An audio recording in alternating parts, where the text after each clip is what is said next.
हाँ, तो चलिए चर्चा करते हैं रिसर्च की कॉन्सेप्ट पर, एक हल्का सा रिवीजन के पॉइंट ऑफ व्यू से कि रिसर्च क्या है और रिसर्च का किस में महत्वपूर्ण टर्मिनोलॉजीज क्या हैं जिनका प्रयोग किया जाता है एग्जामिनेशन में, जिस पर बहुत प्रश्न पूछे जाते हैं। तो सबसे पहली बात, रिसर्च क्या है? तो अंग्रेजी का शब्द रिसर्च, जिसका दो बातों में तोड़ा जा सकता है, री धन सर्च यानी पुनर्खोज करना। ये हो गया साधारण रूप से व्याख्या कर देना रिसर्च क्या है, तो री धन सर्च यानी पुनर्खोज करना। अब ये शब्द क्या दिखाता है? ये शब्द शोध की प्रक्रिया को प्रस्तुत करता है कि शोधकर्ता किसी तथ्य को बार बार देखता है, जिससे उसके संबंध में जो डाटाज हैं उसको एकत्रित करता है, कलेक्ट करता है और उसके आधार पर उसके संबंध में निष्कर्ष को निकालता चलता है। अब किसी भी क्षेत्र में नवीन ज्ञान की प्राप्ति, विद्यमान ज्ञान में संशोधन, परिवर्तन, परिमार्जन की दृष्टि से किए गए व्यवस्थित प्रयासों को हम अनुसंधान कह सकते हैं। कुछ महत्वपूर्ण विचार के रूप में देखा जाए तो अंतरराष्ट्रीय शब्दकोश वेबस्टर की है, उसने एक लाइन में इसकी व्याख्या किया है कि अनुसंधान केवल सत्य के लिए खोज मात्र नहीं, वरन या दीर्घकालीन सदृश एवं सघन संधान है। अब यहाँ चार शब्द है, दीर्घकालीन लंबे समय तक चलने वाला, सदृश यानी दिखाई देने वाला, सघन यानी डेप्थ के साथ, और संधान यानी गोल ओरिएंटेड होता है, लक्ष्य को बनाकर किया जाता है। इसीलिए अक्सर ये प्रश्न आता है कि अनुसंधान और आविष्कार में क्या डिफरेंस है? तो देखिए, अनुसंधान क्या है? वो लक्ष्य को बनाकर किया जाने वाला कार्य है। अनुसंधान हमेशा चरणबद्ध रूप से होता है, अनुसंधान योजनाबद्ध होता है, जबकि हम आविष्कार में ऐसा होता है ये जरूरी नहीं कह सकते। आविष्कार कभी कभी अनायास हो जाता है, हम खोज कुछ और रहे होते हैं और किसी और चीज का आविष्कार हो जाता है। जैसे उदाहरण के रूप में सीमेंट की खोज की जा रही थी, लाइमस्टोन और चारकोल को मिलाकर एक वैज्ञानिक ने किसी और चीज की खोज करने के लिए कटोरे पे रखा, सूखे उस पाउडर को मिलाकर के वो अभी कुछ सोच ही रहे थे कि पास में रखा बॉटल का पानी उस पे गिर जाता है। गिरने से वो लिक्विड में बदल जाता है, जिससे उन्हें ऐसा लगता है कि अब यह जो पाउडर उन्होंने मिलाया था, जिस उद्देश्य के लिए इसकी जांच करना था, वो व्यर्थ हो गया। उस कटोरे को उन्होंने, उस बाउल को उन्होंने नीचे किनारे रखकर जाकर सो गए। सुबह जब उठते हैं तो उन्होंने उसे बहुत कुरेदने की कोशिश की, लेकिन वो साफ नहीं हुआ। और इसी के साथ लाइमस्टोन और चारकोल से युक्त जो सीमेंट का फॉर्मूला था वो बाद में विकसित हो गया। इस प्रकार से देखें तो आविष्कार अनायास भी हो जाता है, जरूरी नहीं कि उसमें लक्ष्य रखा गया हो, जबकि शोध में ऐसा होना जरूरी नहीं है। शोध जो है वो हमेशा लक्ष्य को यानी गोल को ओरिएंट करने या लक्ष्य को सामने रखकर तभी किया जाता है।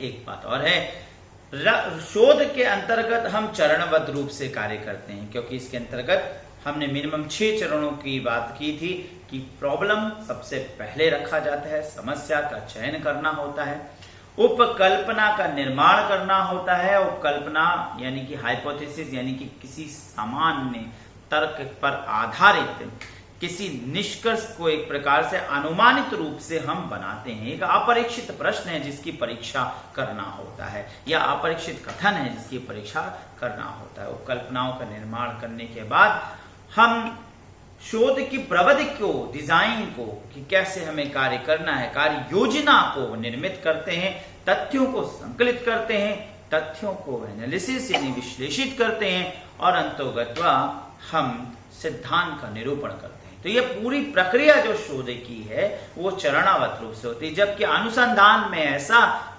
जरूरी नहीं है।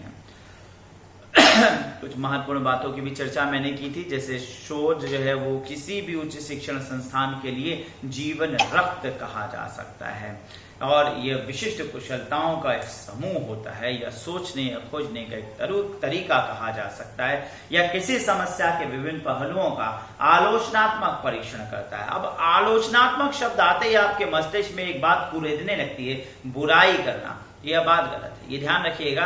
आलोचना का तात्पर्य बुराई करना नहीं होता, आलोचना का तात्पर्य कमी को उकेरना और गहराई से परखना भी होता है। यानी हमेशा इसका जो तात्पर्य है वो बुराई करना नहीं होगा, इसका तात्पर्य कमी को उकेरना, जो कमी है उसको देखना और अच्छाई और गहराई से मनन करना, चिंतन करना, ये भी रखा जा सकता है। ये एक प्रकार से शोध कहा जाए तो संरचित जांच पड़ताल, एक संरचित यानी स्ट्रक्चर्ड जांच पड़ताल, यानी किसी कार्य को कैसे करा जाए, संरचित रूप से स्ट्रक्चर्ड जांच पड़ताल करने का तरीका हम कह सकते हैं। अब यह खोज पड़ताल करने की प्रक्रिया तो इसे कहेंगे ही कहेंगे। अब इस प्रकार से देखें तो 3 अर्थ जो है शोध के हमारे सामने चले आते हैं। 3 अर्थ क्या क्या हैं? सबसे पहली बात, नए तथ्यों की खोज करना। ध्यान रखिएगा, आपसे ये कभी भी पूछा जा सकता है। इंटरव्यू में आपसे पूछा जा सकता है, भाई आप किसी इंटरव्यू में गए, वहां पर आपसे पूछ लिया भाई आप शोध के विषय में कितना जानते हैं, बताइए रिसर्च की मीनिंग क्या है। तो जनरली क्या होता है, आप एक मीनिंग को व्यक्त कर देंगे कि रिसर्च की मीनिंग जो है वो एक मीनिंग आपने कह दिया कि साहब रिसर्च की मीनिंग खोज करना है या पुनर्खोज करना है। परंतु इस प्रकार से देखा जाए तो ये एकांगी विश्लेषण हो गया। रिसर्च की एक मीनिंग नहीं हो सकती है। रिसर्च 3 बातों को लेकर हो सकता है, ये नोटिस कर लीजिए, 3 बातों को लेकर हो सकता है। पहली बात कि किसी ना किसी प्रकार का रिसर्च में जो है वो किसी ना किसी प्रकार का रिसर्च में खोज हो सकता है, यानी डिस्कवरी। यानी पहली बात हो सकता है कि जो रिसर्चर है वो कुछ खोजने के दृष्टिकोण से कार्य कर रहा हो। तो पहली बात आता है कि भाई डिस्कवरी करने का उद्देश्य हो सकता है। इन शॉर्ट इसे हम एक डी नाम दे सकते हैं।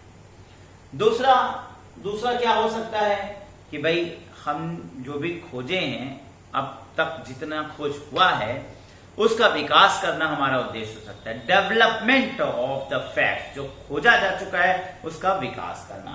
तो यहां पर जो दूसरा मीन्स निकलता है वो डेवलपमेंट होता है कि भाई हो सकता है कि जो भी अब तक खोजा गया है इसे भी हम एक बी के रूप में मान सकते हैं।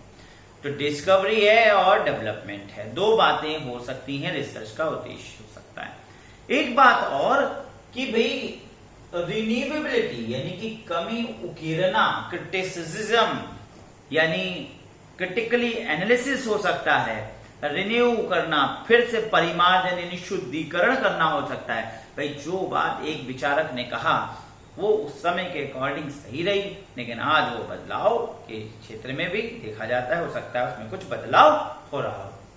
तो रिन्यूएबिलिटी यानी कि उसमें कुछ चेंजेस करने की बात उठ सकती है, रिन्यू करने की बात उठ सकती है। तो यहां पर डिस्कवरी, डेवलपमेंट, रिन्यूएबिलिटी, और इसे हम आर के रूप में रखते हैं। अब आप इसको भूल ना जाएं, कॉन्सेप्ट कई बार ऐसे होते हैं कि माइंड से उतर जाता है।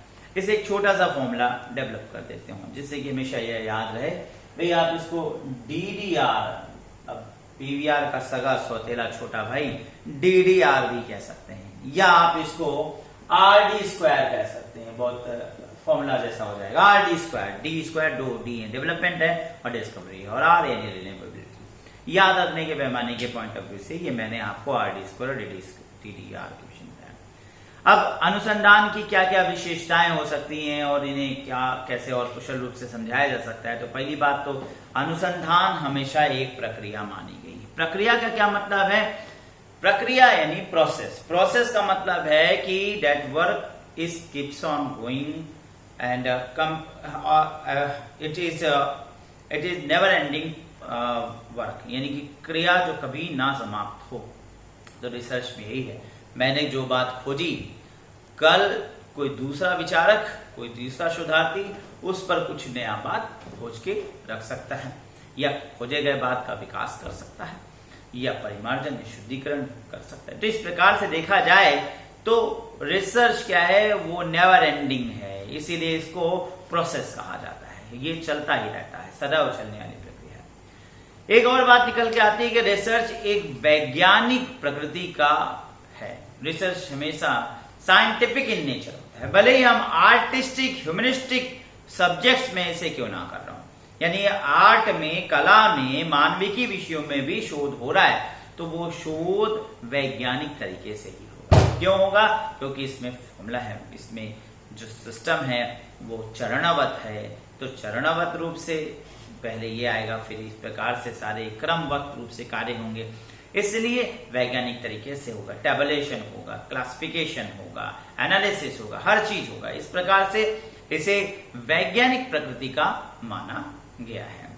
या व्यवस्थित और सुनियोजित विधि को अपनाता है। ये जब भी होता है तो वो सिस्टमेटिकली होता है, प्लान्ड होता है, नवीन ज्ञान की वृद्धि और विकास के पर जोर देता है, या नियमों और निष्कर्षों यानी सिद्धांतों को प्रतिपादित करने पर बल देता है। यानी इस रिसर्च में हम किसी न किसी प्रकार के निष्कर्ष को निकालने का प्रयास करते हैं, यानी हम फाइनल विजन को लाने का उद्देश्य रखते हैं। हमारा उद्देश्य फाइनल विजन को बनाना होता है। या तार्किक और वस्तुनिष्ठ होता है। तार्किक का मतलब रेशनल, तर्क की कसौटी पे कसा जाता है और तब किसी बात को सही मानी जाती है, ना कि मेरे मन को लगा और मैंने अपने मन के अनुसार किसी बात को रखा। मन से ज्यादा यहाँ पर वस्तुनिष्ठता पर ध्यान दिया जाता है। वस्तु क्या बोलता है। देखिए, रिसर्च शोध में हम किसी बात की अध्ययन कर रहे हैं तो हमारा जो अध्ययन है वो उस वस्तु पर केंद्रित होकर होता है। इसलिए हमेशा शोध की जो प्रकृति है वो वस्तुनिष्ठ मानी जाती है।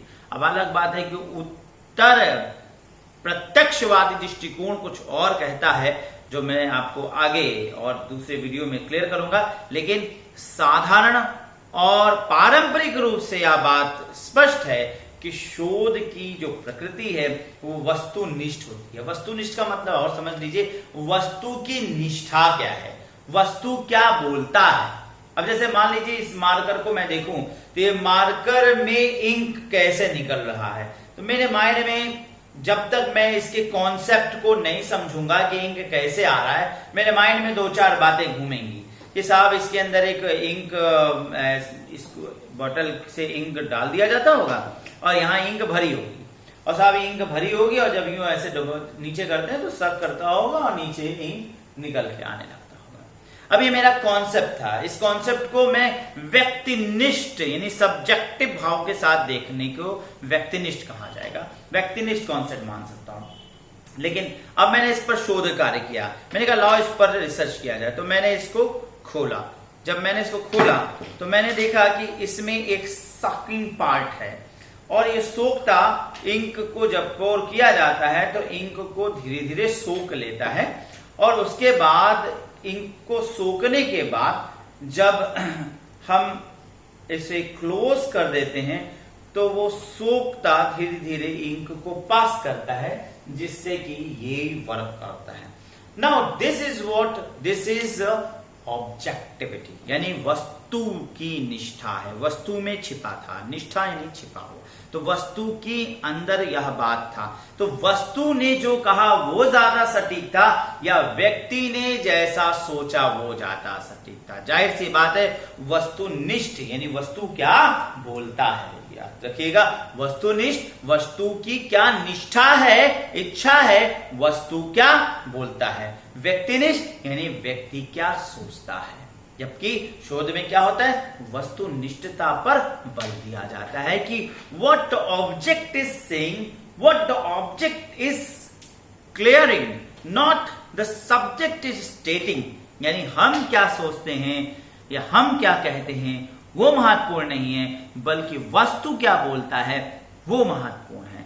और इस दृष्टिकोण से देखें तो यह हमेशा वस्तुनिष्ठता पर आधारित होता है। यह चरणवत रूप से संपन्न होता है और इसमें धैर्यता का होना जरूरी है, क्योंकि एक शोधार्थी के लिए धैर्य रखना होता है। किसी बात को बारीकी से ऑब्जर्व करना है, एनालिसिस करना है, कैलकुलेट करना है, तो उसमें पेशेंस का होना बहुत जरूरी है। शोध में जितना अधिक पेशेंस होगा उतना बेहतर रिजल्ट आ सकता है। इसमें व्यक्तिगत पक्षों, भावनाओं और विचारों को महत्व नहीं दिया जाता, क्योंकि वस्तु जो बोलता है वो सही बोल रहा है, वस्तु क्या कह रहा है वो सही बोल रहा है। ऐसा इसकी मूल प्रवृत्ति पर आधारित, यानी इसकी मूल प्रकृति पर आधारित है। अर्थात घटनाएं जिस रूप में घट रही हैं उसे उसी रूप में अध्ययन किया जाना, उसी रूप में उसे स्वीकार किया जाना क्या माना जाता है, इसके अंतर्गत यानी शोध क्या कहता है। शोध में विश्वसनीयता के गुण पाए जाते हैं, क्योंकि शोध होकर अगर कोई चीज आया है तो वो विश्वसनीय है। जाहिर सी बात, अभी मैंने इस पेन के ऊपर, इस मार्कर के ऊपर रिसर्च किया, इसकी इंकिंग सोकिंग कैपेसिटी पर अध्ययन किया, और इंकिंग सोकिंग कैपेसिटी से हमने जो बातें रेशनली आपको प्रूव किया उस पर रिलायबिलिटी बन जाती है, यानी कि रेशनलिटी पर रिलायबिलिटी बनती है। कोई चीज वैलिड है तो वो रिलायबल होगा ही होगा। इस पर एक कई प्रश्न आया कि क्या जो वैलिड है वो रिलायबल है या जो रिलायबल है वो वैलिड होता है। तो ये नोटिस कर लीजिए, जो वैलिड है वो रिलायबल होगा, और जो रिलायबल है वो जरूरी नहीं कि वैलिड हो। एक एग्जाम्पल के रूप में हम एक दवा की दुकान पर एक दवा लेने जाते हैं और दवा के ऊपर एक्सपायरी डेट लिखा है कि दिसंबर 2019 में एक्सपायर हो चुकी है। अब वो दवा का जो दुकानदार है उसने कहा कि साहब ये विश्वास कीजिए, मुझ पर विश्वास कीजिए कि जितनी दवाएं होती हैं वो एक्सपायर होने के 1 साल तक ठीक रहती हैं। मेरा पिछले 20 वर्षों का अनुभव या बात बोलता है। तो क्या आप विश्वास कर लेंगे? कतई नहीं करेंगे। क्यों? क्योंकि वैलिड नहीं है। वैलिडिटी पर रिलायबिलिटी निर्भर करती है। और इसी का उल्टा भी देखा जा सकता है। सपोज करिए कि हम कोई दवा लेने गए और दवा पे लिखा हुआ है कि अक्टूबर 2020 तक एक्सपायरी है। अब सितंबर लगा हुआ है और हमने इसको लिया दुकानदार से, और दुकानदार को अचानक एहसास हुआ कि ये दवा ना बेचे क्योंकि ये दवा अब मार्केट में नहीं आ रही है और इसे मैं ही रखूं। तो दुकानदार ने मेरे हाथ से वापस दवा को लिया। उसने कहा साहब इसको मत लीजिए, ये एक्सपायरी होने वाली है। एक्चुअली मैं आपको बता दूं, मेरा अनुभव ये कहता है कि जितनी दवाएं 1 महीना 2 महीना 3 महीना एक्सपायरी बचा होता है उनको इस्तेमाल नहीं करना चाहिए, क्योंकि 2 से 3 महीना पहले ही वो दवाएं बेकार हो जाती हैं। तो क्या हम उनकी बात पर रिलाय करेंगे? कभी नहीं करेंगे, क्योंकि वैलिडिटी उसकी अक्टूबर 2020 तक है। तो हम सितंबर 2020 में उसे इनवैलिड नहीं कह सकते। ये बातें जरूरी है। विश्वसनीयता के गुण इसीलिए शोध में पाए जाते हैं। अगर किसी शोध की दोबारा परीक्षण या खोज करने पर वही परिणाम आता है तो हम इससे इस शोध की विश्वसनीयता कह सकते हैं, और इसी पर उसकी वैधानिकता और सटीकता भी निर्भर करती है। सटीकता का क्या मतलब है? सटीकता का मतलब है कि किसी चीज को बार बार किया जाए, एक्यूरेसी बार बार मापन करने पर बार बार हम माप करें, और शोध के उपकरण चाहे बदलते जाएं लेकिन वो वही एक्यूरेसी वापस हमें मिलती जाए। तो शोध प्रक्रिया, शोध को बार बार करने पर, किसी शोध को बार बार करने पे सेम रिजल्ट आ रहा है तो हम कहेंगे the result is accurate, the research is accurate. इसे कहते हैं एक्यूरेसी।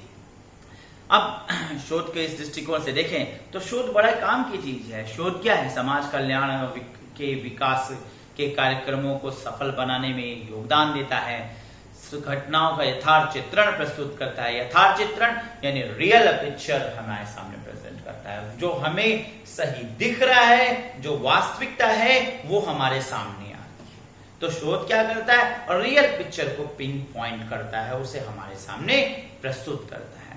तो शोध की ये विशेषता है। शोध क्या करता है? ये सामाजिक समस्याओं के निस्तारण हेतु विकल्पों को अवलोकित करता है, यानी हमें ऑप्शंस देता है, हमें चांसेस बताता है, हमें विकल्प बताता है कि कैसे हम अब इन प्रॉब्लम्स को निकाल सकते हैं, कैसे हम बाहर आ सकते हैं। For example our GDP is now declining and it goes to -23.9%.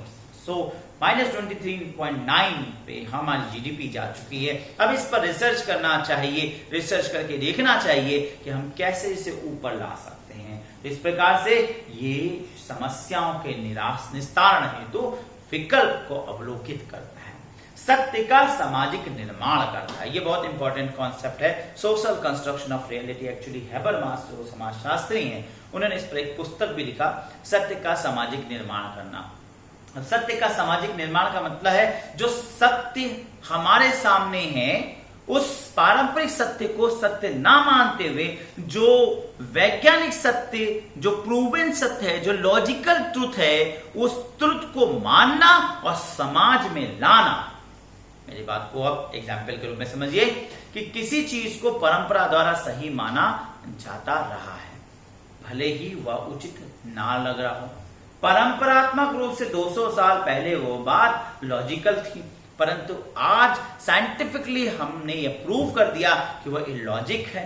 फिर भी उस सत्य को स्वीकार करते हुए क्रियाकलापों को करना गलत है।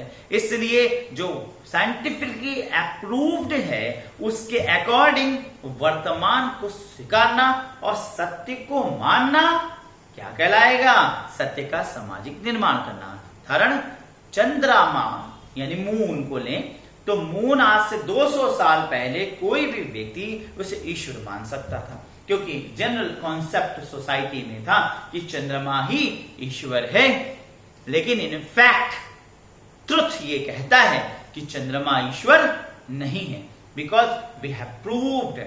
आज 200 वर्षों में आज हम सबको पता है कि moon is not God, it's a natural satellite, एक प्राकृतिक उपग्रह है। और अगर देखें तो ऐसे प्राकृतिक उपग्रह हमारे ब्रह्मांड में संख्य हैं और अनंत हैं, और इस प्रकार से हम इन प्राकृतिक उपग्रहों को, जो कि देखें तो एक पिंड है, एक पत्थर का टुकड़ा है, और अगर इन पत्थर के टुकड़े को ईश्वर माना जाए तो ये कॉन्सेप्ट ईश्वर के रूप में गलत है। और इस दृष्टिकोण से इस सत्य को अब हम सब जानते हैं कि साइंटिफिकली प्रूवन ट्रुथ है, और जो एक ट्रुथ हमारे माइंड में बना हुआ है वो ये कि चंद्रमा ईश्वर है। हमारे पूर्वज इसको बोलते आए हैं, लेकिन साइंटिफिकली प्रूवन यानी वर्तमान सत्य यह है कि चंद्रमा ईश्वर नहीं है। लेकिन अब इसके बाद भी हमारी सोसाइटी क्या कर रही है? हमारे ट्रेडिशनल ट्रुथ को स्वीकार करते हुए चंद्रमा को देखकर तीज और ईद मना रही है। तो इस सत्य को हटाकर प्रतिस्थापित करके साइंटिफिकली प्रूवन ट्रुथ को, लॉजिकल ट्रुथ को सामने लाना और उस सत्य से समाज के कॉन्सेप्ट को, समाज की ट्रेडिशन को प्रतिस्थापित करना सत्य का सामाजिक निर्माण ये है। ये हेबरमास ने एक कॉन्सेप्ट एक्सप्लेन किया था जो कि ये ट्रुथ और रिसर्च से बहुत रिलेटेड है, इसलिए मैंने इसको यहाँ पे कॉन्सेप्ट को क्लियर किया। अब यहाँ पर जो अगली बात आती है कि रिसर्च में हम और क्या करते हैं, तो रिसर्च में हम परिकल्पनाओं की पुष्टि करते हैं। हाइपोथेसिस को हम सत्य साबित करने का प्रयास करते हैं। जाहिर सी बात है, परिकल्पनाएं हैं क्या? परिकल्पनाओं को कहा जाए तो हाइपोथेसिस है किसी सिद्धांत से जुड़ी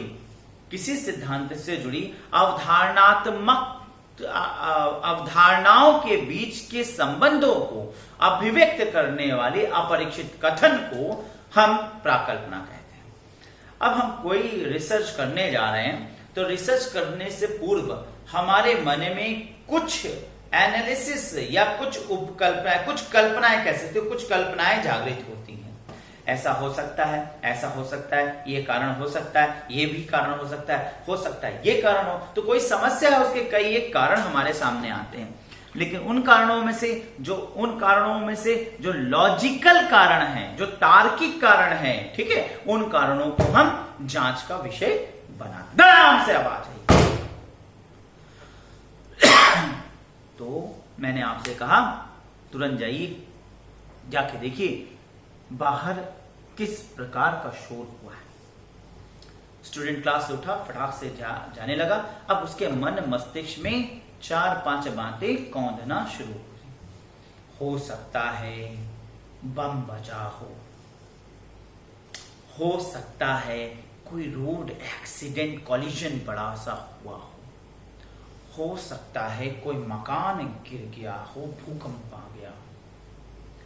कहीं ऐसा तो नहीं कि एटम बम फेंक दिया हो चाइना ने, पाकिस्तान ने। आजकल बड़ा तीनों देशों के बीच में तनाव है। अब साहब 2-4 बातें उसके मन में उसने निर्मित किया और अब इन्हीं बातों को इन्हीं नजरिए से ले जाकर इनकी जांच करता है समाज में। यानी वो सड़क पे आता है और उन्हीं नजरियों को रखकर देखने का ऑब्जर्वेशन, या लोगों से पूछने क्या भैया कोई बम बजा क्या भैया ये कैसी आवाज थी, कोई एक्सीडेंट हुआ क्या भैया ये क्या कर रहा है, ये वो लोगों से पूछ रहा है। क्वेश्चन जो उसने माइंड में बनाए थे उसको लोगों से जानना चाह रहा है कि जो आवाज हुई थी सडनली, इस सडनली आवाज के पीछे इनमें से क्या कारण हो सकता है। तो ये क्या कहलाएगा, उपकल्पनाएं। अब ये उपकल्पना हमेशा तर्क की कसौटी पे ही कसा जाएगा। क्यों? इलॉजिकल नहीं हो सकता। क्यों नहीं लॉजिकल हो सकता? क्योंकि अगर उसने ये सोचा हो सकता है भगवान शिव ऊपर से नीचे आए हों, उनके आने की वजह से धरती कांप गई हो, तो ये इलॉजिकल कॉन्सेप्ट हो जाएगा। क्योंकि इसकी जांच कर पाना मुश्किल है, ऐसा कॉन्सेप्ट प्रूव करना मुश्किल है। और वो किसी से बात पूछेगा तुरंत ही उसका जो एक सपोर्टिव पर्सन या आम लोग जो उसको रिजल्ट या उसको आंसर दे रहे हो कहेंगे ना ना ना ना ऐसा नहीं है ना, अरे भैया ऐसा नहीं है। मतलब कोई ऐसा कॉन्सेप्ट जो प्रूवन नहीं हो सकता, इलॉजिकल हो, उसको हम हाइपोथेसिस नहीं बनाएंगे। और अगर हमने ऐसा हाइपोथेसिस बनाया तो that should be proved as null hypothesis, यानी ऐसी उपकल्पना जो दो चरों के बीच में संबंधों के विपरीत को दर्शाए या दो चरों के बीच में कोई संबंध ना दिखाए। अब विकिपीडिया पे उपकल्पना के विषय में क्या कहा गया है?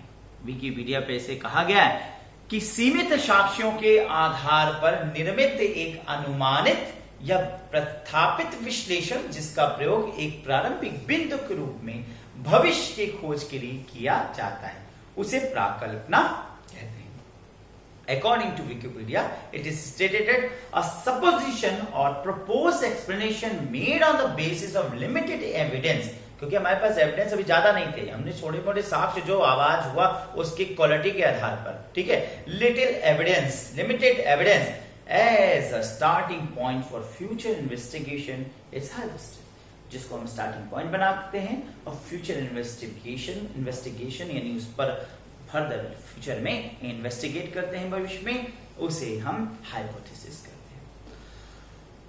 अन्य शब्दों में कहा जाए तो प्राकल्पना बिना सत्य की कल्पना हेतु निर्मित तर्क के लिए एक पूर्व सर्ग है, यानी एक प्रीपोजिशन है, एक एजम्पशन है कि अभी ट्रुथ नहीं पता है, अनुमान बनाया है, परंतु इट इज लॉजिकली, उसको लॉजिकली हमने रखा है। एक एग्जाम्पल के रूप में हम कैंसर पर रिसर्च कर रहे हैं, तो कैंसर पर रिसर्च करना है, हमें ढूंढना है कि कैंसर के क्या कारण हो सकते हैं।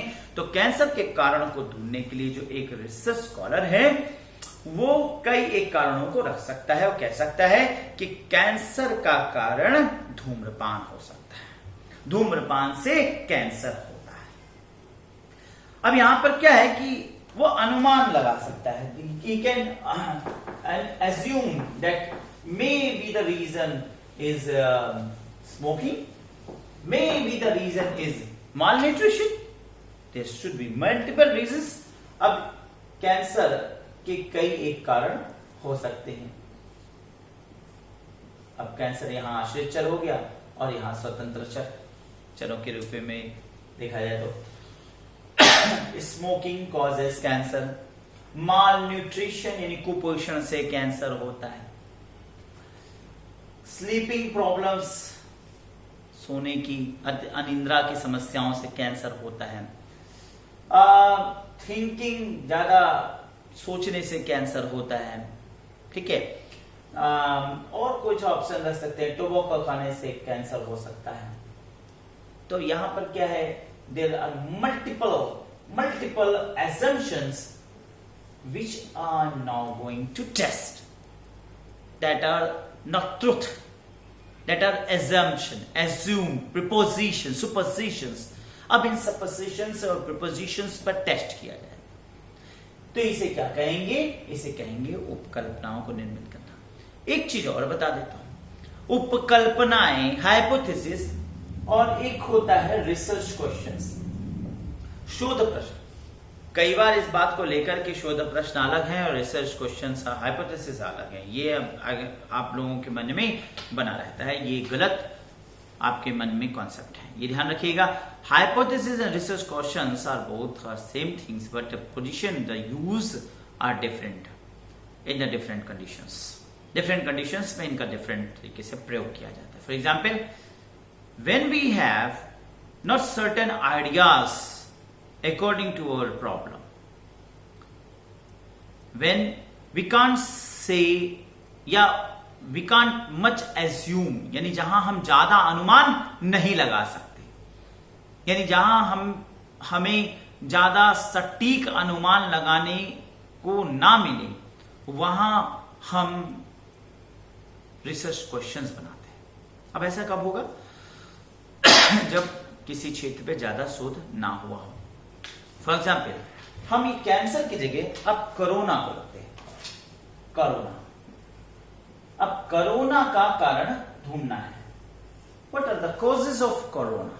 कोरोना के क्या कॉजेज हो सकते हैं? नाउ अब कोरोना के कॉजेज को ढूंढना है और कोरोना पे अभी ज्यादा रिसर्च नहीं हुआ है, तो एक रिसर्च स्कॉलर हाइपोथेसिस बनाने की बजाय रिसर्च क्वेश्चंस बनाएगा। क्या बना सकता है? क्या नॉन वेज खाने से, अब ध्यान सुनिएगा, क्या नॉन वेज खाने से कोरोना होता है? अब क्या लगा है? कोरोना होने का क्या कारण है? नॉन वेज खाना। अब ये अनुमान लगा पाना मुश्किल है, अतः क्या नॉन वेज खाने से, ठीक है ना, क्या नॉन वेज खाने से कोरोना होता है? इसी प्रकार से और उदाहरण ले सकते हैं, जैसे क्या तंबाकू खाने से कोरोना होता है? क्या स्मोकिंग करने से कोरोना होता है? क्या कुपोषण से कोरोना होता है? क्या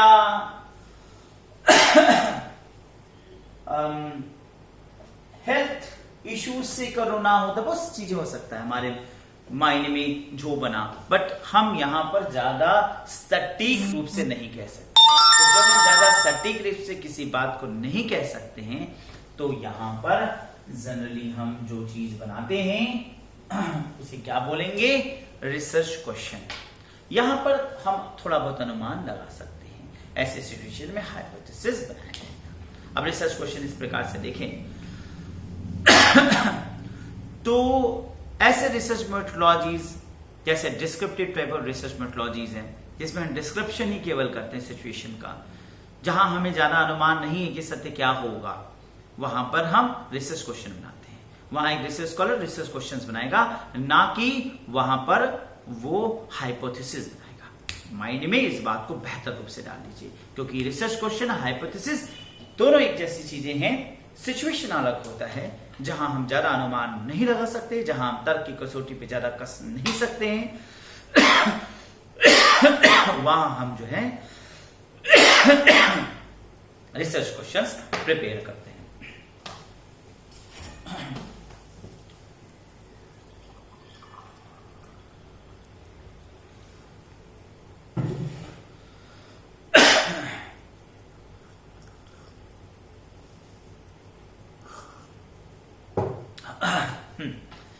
तो अब यहां पे देखें तो हाइपोथेसिस पे वापस लौटेंगे, अपने कॉन्सेप्ट की बात करें तो हाइपोथेसिस क्या है?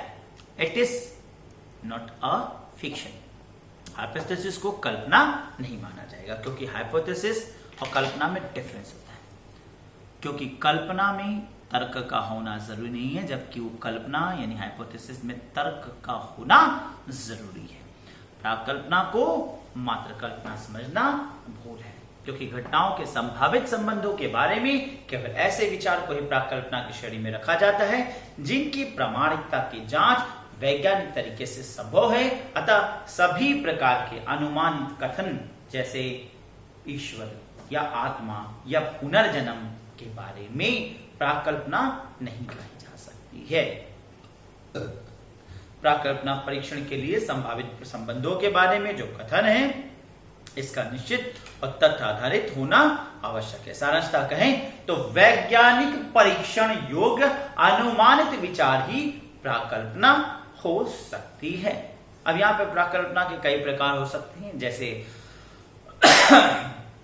Bivariate hypothesis, multivariate hypothesis. अब बाइवेरिएट हाइपोथेसिस वेरिएबल्स के आधार पर जब दो चर वाले उपकल्पना हो, एग्जाम्पल स्मोकिंग कॉजेज कैंसर, दो चर हैं, दो वेरिएबल्स है, स्मोकिंग एंड कैंसर, तो ये दो वेरिएबल्स हैं, तो दो चरों वाले आधारित कल्पनाओं को हम बाइवेरिएट में रखते हैं। अब अगर हम मान लीजिए तीन चर बनाते हैं, फॉर एग्जाम्पल हम इसी उदाहरण को लेते हैं, हमने कहा कि smoking causes cell destruction results cancer. हमने कहा कि धूम्रपान से कोशिका विखंडन होता है जिससे कैंसर बनता है। तो साहब यहाँ पे तीन चर हो गए, 1 2 3, तीन वेरिएबल हो गए, तो इसे हम मल्टी वेरिएबल, तो वेरिएबल पे आधारित इसको संख्या पर, वेरिएबल की संख्या पे आधारित हम इसके मल्टी वेरिएट हाइपोथेसिस कह सकते हैं। शून्य उपकल्पना की बात करें तो शून्य प्राकल्पना अभी मैंने आपको बताया कि नल अर्थात शून्य एक ऐसी परिकल्पना है जिसके द्वारा दो परिवर्तियों के बीच शून्य संबंध पाए जाते हैं। शून्य संबंध, जीरो रिलेशन। अभी जीरो रिलेशन का मतलब क्या है? शून्य संबंधों से तात्पर्य किसी प्रकार के संबंधों का ना होना है। सबसे पहली बात, when there is no relation between the two variables, जब दो वेरिएबल्स के बीच में कोई रिलेशन ना हो तो, या दो परिवर्तियों के बीच किसी प्रकार का अंतर ही ना हो। भाई किसी प्रकार का अंतर ना हो, जैसे स्त्री और नारी में विभेद कर रहे हो तो स्त्री और नारी तो एक ही बात, कोई अंतर नहीं हो सकता। एक और कंडीशन आती है, वो ये कि जब सार्वभौम असत्यता को सत्य साबित कर दिया जाए या सार्वभौम सत्य को असत्य साबित कर दिया जाए। जैसे हम कहें कि शिक्षा से गतिशीलता नहीं आती, जबकि यह बात सार्वभौम सत्य है कि जहां शिक्षा वहां गतिशीलता, तो ऐसी उपकल्पना भी नल हाइपोथेसिस जाएगी। नल शून्य ना को निर्देशित करती है। तो अक्सर प्रश्न पूछा जाता है नल हाइपोथेसिस के ऊपर, तो ये ध्यान रखिए कि नल हाइपोथेसिस कब बनता है, पहले इस बात को भी समझ लीजिए। जैसे एक रिसर्चर रिसर्च कर रहा होता है तो वो सिनॉप्सिस क्रिएट करता है। पहला काम है आपको 6 महीने के अंदर अपना सिनॉप्सिस क्रिएट करके सबमिशन करना होता है। सिनॉप्सिस क्या है? एक लघु वैचारिकी, पूरी आपने कैसे क्या करना है, एक प्रकार से ब्लूप्रिंट, कि हम अपने शोध का एक ब्लूप्रिंट दे रहे हैं कि 6 महीना हमने साफ पढ़ा और किस किस तरीके से हमें कार्य करना है, एक 8 से 10 पन्ने के अंतर्गत। और वही चरणाबद्ध रूप से, जैसे हमारा चरण होता है, चरण मैंने आपको बताया था PhD कैग, एक प्रकार से फॉर्मूला बना दिया है, PhD कैग, P for problem, H for hypothesis, D for design, C for correction, F for analysis, G for generalization, सिद्धांतीकरण।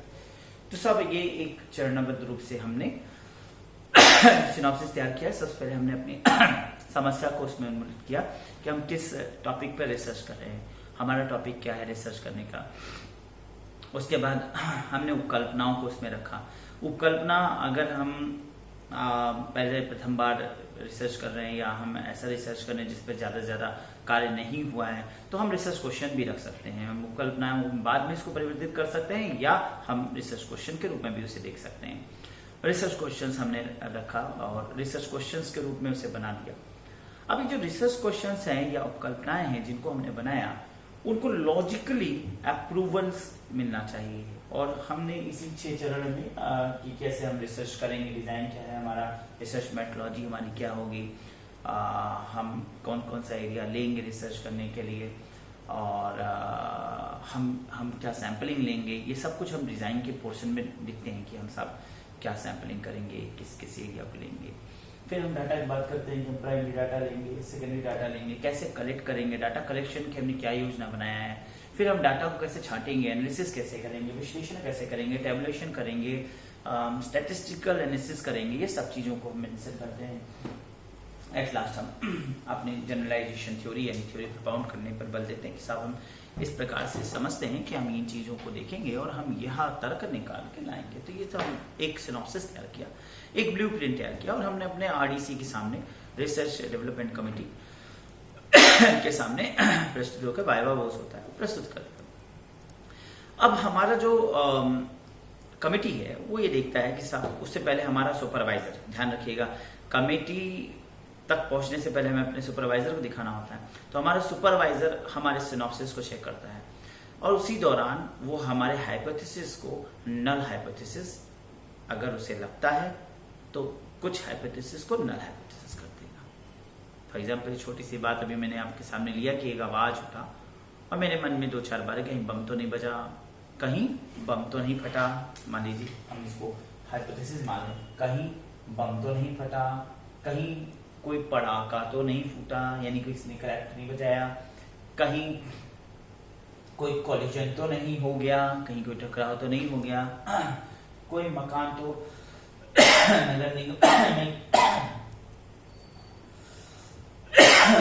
कोई मकान तो नहीं गिरा दिया, कोई हाउस तो नहीं गिरा दिया। फिर हमारे मन में आया कि कहीं साहब ऐसा नहीं कि एटम बम फोड़ दिया गया हो। अब एक मान लीजिए कि यही हम कुछ अपना विजन हाइपोथेसिस बनाते हैं। अब हमारा सुपरवाइजर मान लीजिए फील्ड पे कौन होगा, पान वाला होगा। हम उससे पूछ रहे हैं भाई साहब ये क्या हुआ, कैसी आवाज थी, कहीं कोई बम तो नहीं फट गया, या कोई बाजा, कोई जैसे लोग पटाखा बजाते हैं पटाखा तो नहीं फटा, कोई एक्सीडेंट तो नहीं हो गया, कहीं ऐसा नहीं कोई मकान गिरा दिया, ऐसा आवाज आया जैसे कोई मकान गिर गया, अरे यार कहीं एटम बम तो नहीं फट ना। अब यहाँ ध्यान दीजिएगा, तो एक जनरल एनालिसिस, क्योंकि हमारे सुपरवाइजर भी ऐसा नहीं कि फील्ड में ही बैठा हुआ है समय, ठीक है ना, या वो सब कुछ उसको पता है कि हाँ ऐसा सब कुछ उसको पता होगा, जिसका मतलब कि वो उस टॉपिक पे रिसर्च किया हो, तो जाहिर सी बात है उस टॉपिक पे रिसर्च नहीं किया होगा, लेकिन वो हमारे से ज्यादा अनुभव रखता है कि क्या तर्क की कसौटी पे कसा जा सकता है। जो कहेगा सब ये ठीक हो, बम हो सकता है, पटाखा भी हो सकता है कि किसी ने पटाखा बजाया हो, कोलिजन भी हो सकता है, कोई एक्सीडेंट हुआ हो सकता है म्युनिसिपल कॉर्पोरेशन ने कोई मकान गिरा दिया तब भी ऐसा आवाज होता है। लेकिन एटम बम जैसी फटने वाली घटना इतनी छोटी सी, क्योंकि एटम बम जब फटेगा बेटा तो बहुत बड़े लेवल पे, लार्ज लेवल पे डेथ एंड डिस्ट्रक्शन होगा। और इतना वैसा नहीं है कि आप कल सुनोगे कि दिल्ली पे एटम बम फेंक दिया, बीजिंग कैसे फेंक दिया, कुछ घटनाएं हो रही होंगी उस बीच में, कुछ बातें ऐसी हो रही होंगी कि हाँ साहब इस प्रकार से बात बढ़ते बढ़ते बढ़ते तब संभावनाएं थी कि क्या आज या कल में एटम बम, इतना आसान नहीं है। अतः ये नल हाइपोथेसिस, इसको H0 ध्यान से देखिएगा, H और छोटा सा 0, H0 नहीं ये नहीं हो सकता, H0 ना, ये तर्क की कसौटी पे नहीं कसा जा सकता, H0 है ये नहीं। अब हमारे सुपरवाइजर ने इसे एलिमिनेट कर दिया और हमारे सामने ये 4 विकल्प बचे, इस पर जांच करो, जाओ इस पर फील्ड वर्क करो, लोगों से पूछो जो उस वक्त वहां मौजूद थे, आते जाते लोग थे, उनसे फील्ड वर्क करो, जानकारी लो। तो ये बची हुई उपकल्पनाएं हमारी क्या बोली जाएंगी, वैकल्पिक उपकल्पना, हाइपोथेसिस यानी अल्टरनेटिव हाइपोथेसिस। और फाइनली हम इन सब चीजों को देखते देखते, फाइनल एनालिसिस करते करते इस निष्कर्ष पर पहुंचते हैं तो कि बॉम्ब भी फटा था जिसकी वजह से ऐसी आवाज हुई थी, या कॉलिजन हुआ था जिसकी वजह से ऐसी आवाज हुई थी। तो ये हमारी वर्किंग हाइपोथेसिस, जिस पर हम फाइनली वर्क करते हैं, वर्किंग हाइपोथेसिस कहलाएगी। इस तरीके से हाइपोथेसिस को हम निर्मित करते हैं। हाइपोथेसिस मैंने आपको बता दिया, यहाँ पर मैंने रिसर्च की मीनिंग बता दिया, वेरिएबल्स के विषय में थोड़ी बात बताई। यहाँ पे वेरिएबल्स यानी चर क्या है, चर बहुत इंपॉर्टेंट फैक्ट, इनको समझ लीजिए। चर क्या है, ये हमारे ब्रिक्स होते हैं, रिसर्च के ब्रिक्स होते हैं।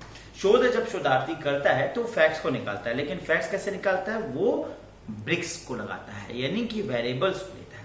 वेरिएबल्स जैसे एक व्यक्ति से दूसरे व्यक्ति के बीच में बदलते हुए चर। तो फॉर एग्जाम्पल मेरी एज कितनी है, आपकी एज कितनी है, वाला की एज कितनी है, तो हर व्यक्ति की एज थोड़ा थोड़ा डिफरेंट होगी।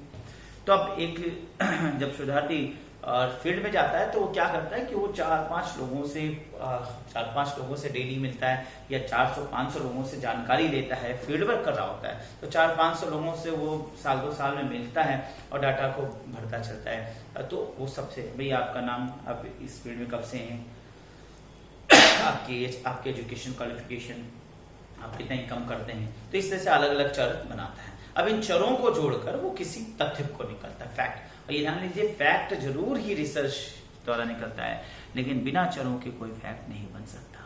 अतः बिना चरों के रिसर्च हो ही नहीं सकता। तो इट इज वेरी इंपॉर्टेंट कि वेरिएबल्स का होना रिसर्च में बहुत जरूरी। फॉर एग्जाम्पल मैंने कुंभ मेले पर स्टडी किया, रिसर्च किया, कुंभ मेले the study on sociology of culture. अब कुंभ में जो सबसे ज्यादा सेंट्रल पेरिफेरी था, जिससे सबसे ज्यादा कुंभ की जानकारी हमें मिल सकती है कुंभ मेले के अंतर्गत, वो है साधु। ऐसा मैंने अपना क्रिटिकल एजम्पशन किया और मैंने साधुओं पर रिसर्च करा, साधुओं के ऊपर डाटा दिया, साधुओं से डाटा कलेक्ट किया। तो साधुओं से डाटा कलेक्ट कर रहा हूं, तो अब साधुओं की मैं एवरेज एज क्या होती है। अब इसके लिए मैंने मान लीजिए 443 साधुओं से मुलाकात किया। सात कुंभ में, इलाहाबाद कुंभ में जितने लोग आए 2013 इलाहाबाद महाकुंभ में, उनमें से हमने सिलेक्टेड 443 साधुओं से मुलाकात किया। अपना क्वेश्चनर सामने रखा और उनसे जानकारी लिया।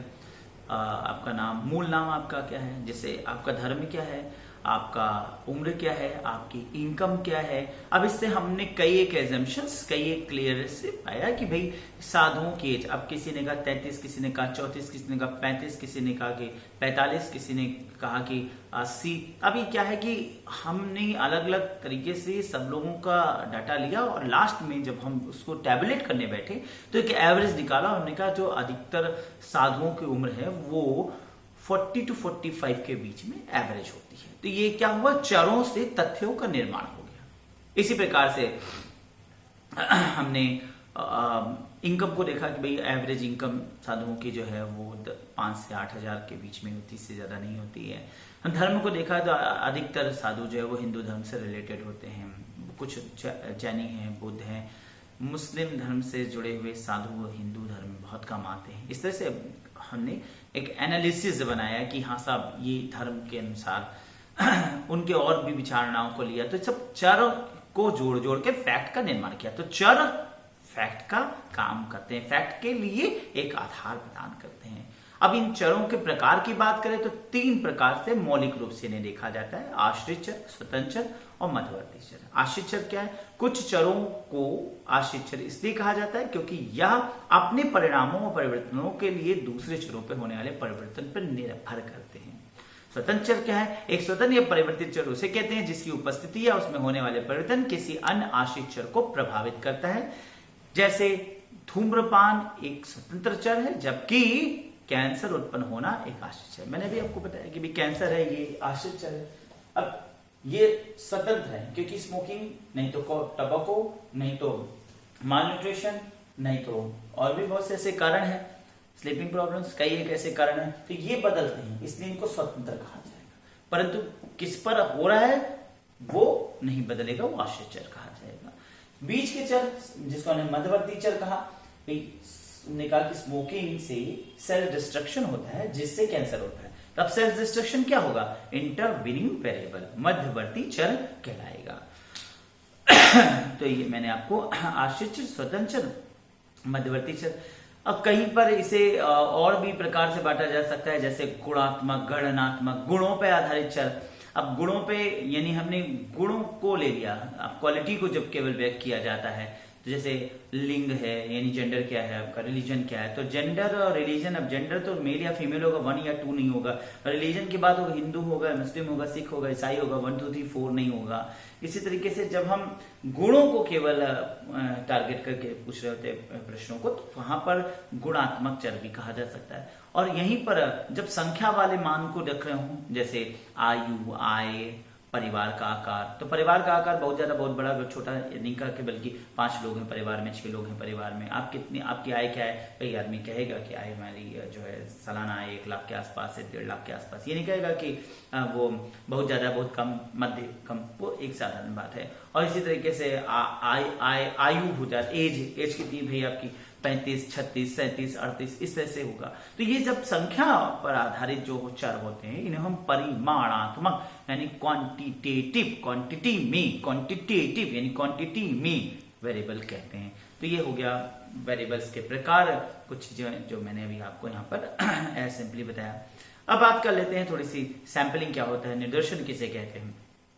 देखिए जनरली डाटा कलेक्ट करते समय रिसर्च स्कॉलर के सामने एक बड़ी चुनौती आती है कि वो एक एक स्थल पर जा करके लोगों से जानकारी ले तो इसे सबसे मिलकर जानकारी प्राप्त करे तो सटीक जानकारी प्राप्त हो सकती है। तो डाटा लेने का एक तरीका तो ये हो गया कि हम जाएं और सबसे मिलें। अब मान लीजिए हम कुंभ मेले में गए और कुंभ मेले में जो है वो 10,000 साधु आए हैं। अब 10,000 साधुओं से अगर हमें मिलना है तो जाहिर सी बात है मेरे पास 1 महीने या 40 दिन का वक्त है और 10,000 साधुओं से मिलकर डाटा ले पाना मेरे अकेले के लिए वेरी इम्पॉसिबल। हाँ, मैं ये कर सकता हूँ कि मैं 1,000 लोगों को लगाऊं या 500-600 लोगों को लगाऊं और फिर 10-20 लोगों से रोज वो मिले, तब ये पॉसिबल हो सकता है। लेकिन अब और भी ज्यादा अगर संख्या हो, कुंभ में आए सभी लोग, तो कुंभ में आए सभी लोगों की बात करें तो करोड़ों में लोग आए। अब करोड़ों में लोग आए, 20 करोड़ लोग, 1 करोड़ लोग, 100 करोड़ लोग, 100 करोड़ लोगों से जानकारी लेना है असंभव नहीं है। हम उस हिसाब से फिर लाखों में लोग लगा दें, लेकिन एक साधारण रिसर्च स्कॉलर के लिए इट इज क्वाइट इम्पॉसिबल। तो एनजीओ लेवल पे वर्क हो रहा हो तो ठीक है, एनजीओ लेवल पे वर्क होगा तो हम सेंसस विधि का प्रयोग करेंगे, यानी कि व्यक्तिगत रूप से जनसांख्य विधि, जनता से जाकर जनता संख्या लें।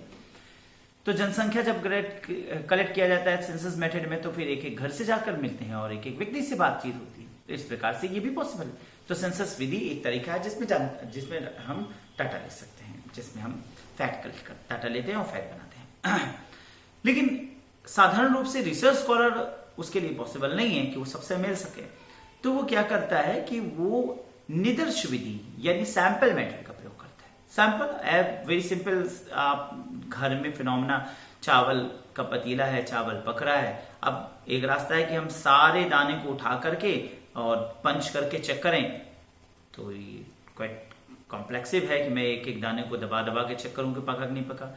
और इजी फॉर्मूला ये है कि भाई 4-5 दानों को चम्मच से निकाला और स्पून से निकालने के बाद हम उसको प्रेस करते हैं, तो दबा दबा के देख रहे हैं सब इसमें से पक गया। हाँ, ये 4-5 दाने पक गए, तो जाहिर सी बात है इनसे हम समग्र का रिप्रेजेंटेशन प्राप्त कर रहे हैं और यूनिवर्सली सारे दाने पक गए होंगे, चावल पक गया है।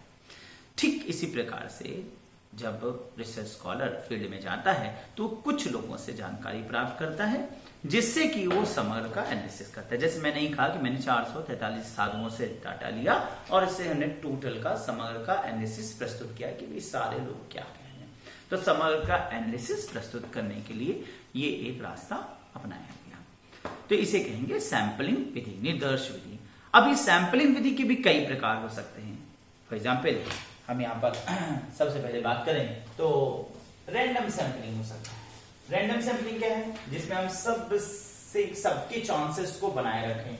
अब ईश्वर की इच्छा मानते हुए हम किसी एक व्यक्ति का सिलेक्शन कर दें, इसी जिसको भी हम ऑप्ट कर रहे हैं उसमें ईश्वर की इच्छा समाहित है, यानी अब ईश्वर की इच्छा समाहित है यानी उसके चांस होने, उसके सेलेक्ट होने का चांस भी श्योर हो।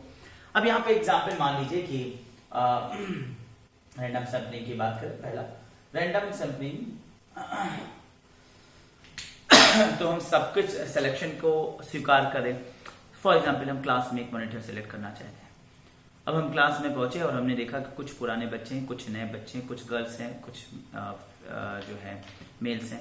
अब इनमें से हम अगर मेल्स को सिलेक्ट करते हैं तो हम पर आरोप लग सकता है कि साहब गर्ल्स कहेंगे सर तो मेल्स को ही सिलेक्ट करने वाले थे। पुराने स्टूडेंट्स को सिलेक्ट करेंगे तो नए बच्चे कह सकते हैं कि साहब हमारे सिलेक्शन होना तो उम्मीद ही नहीं था सर, तो अपने पुराने ओल्ड स्टूडेंट्स को सिलेक्ट करेंगे। तो मैं अपने किसी आधार को अगर बनाकर सिलेक्ट करता हूं तो आरोपित होता हूं और फिर इससे सबका चांस नहीं होता। तो मैंने क्या किया, मैंने सभी बच्चों से एक एक उनके नाम की पर्ची ली और उसे एक बाउल लिया, उसमें डाल दिया और किसी एक छोटे बच्चे को बुलाया। मैंने कहा बेटा एक आप पर्ची निकाल लीजिए। उसमें से एक पर्ची निकाली गई, उस पर्ची के अकॉर्डिंग जो व्यक्ति था वो क्लास मॉनिटर घोषित कर दिया। इस प्रकार सबके चांसेस थे और कोई पार्शियलिटी नहीं हुआ, किसी प्रकार से कोई झुकाव नहीं था। एक व्यक्ति ईश्वर की इच्छा पर, याद है ना कि ईश्वर की इच्छा, इसीलिए इसको रैंडम सैंपलिंग कहते हैं। और दैव निदर्शन यानी ईश्वर की इच्छा, दैव ईश्वर, निदर्शन ईश्वर द्वारा निकला है, दैव निदर्शन कहा जाता है। अब दैव निदर्शन की इस विधि को हम लॉटरी विधि कहते हैं। अब दैव निदर्शन में भी कई विधि होती है, जैसे लॉटरी विधि मैंने आपको बताया, इसी प्रकार से कार्ड विधि। कार्ड विधि है जैसे ताश के पत्ते हैं। अब मैंने कहा कि भाई हमारे क्लास में 50 बच्चे हैं, हमने ताश के पत्ते लिए और वो एक साइड से एक बराबर है।